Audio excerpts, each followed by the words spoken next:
Continuing with the part that is breeding technique of Indian major carps.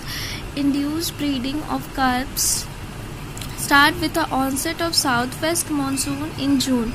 Male and female brooder are conditioned for few hours prior to injection.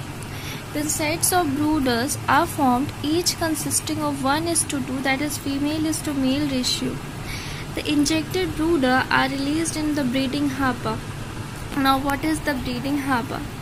A breeding hopper is a box-shaped closed enclosure made up of long cloth, generally of size 2 into 1 into 1 meter, with provision to close it top.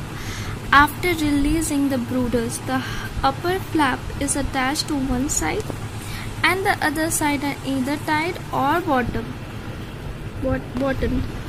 The hopper is fixed in canal or pond or the cistern cement.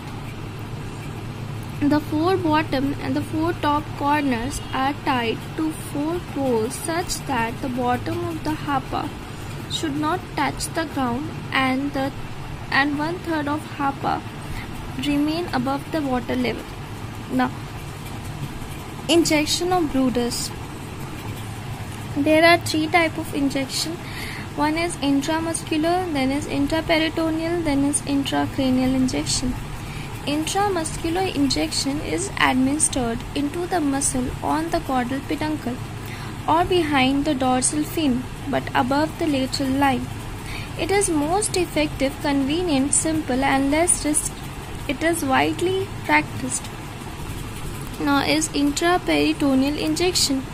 It is given through the soft region of the body, generally at the base of the pelvic fin or the pectoral fin. It is risky as it may damage the gonads or the liver. Now, intracranial injection.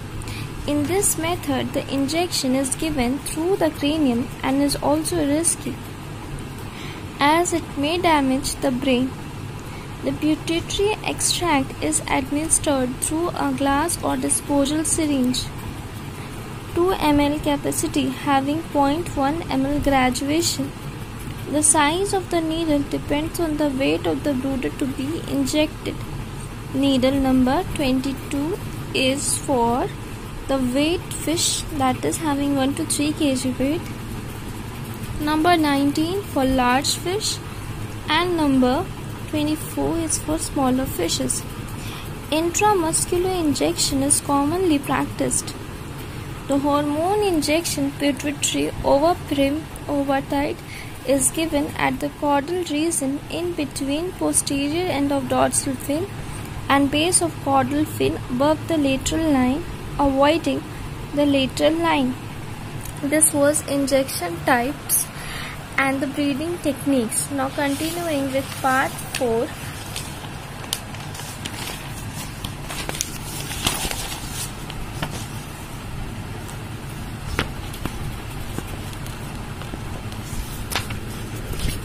Now continuing with part 4, that is spawning.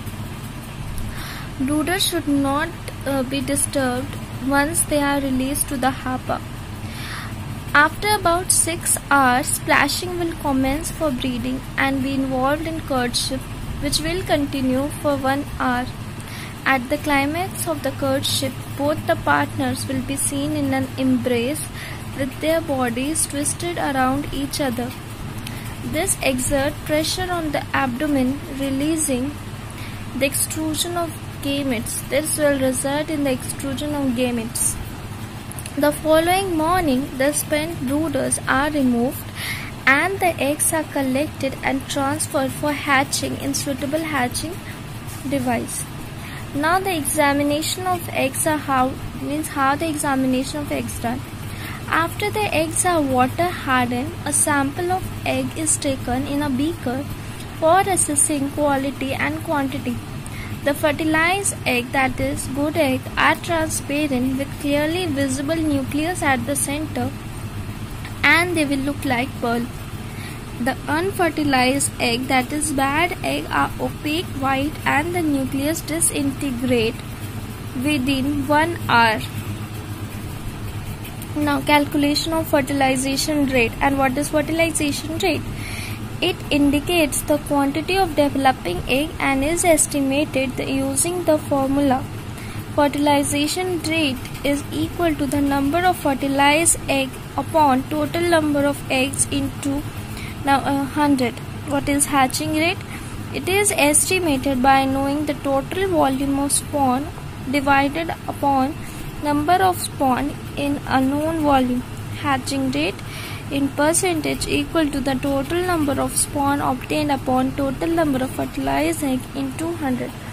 This was the end of the induced breeding of Indian major carp.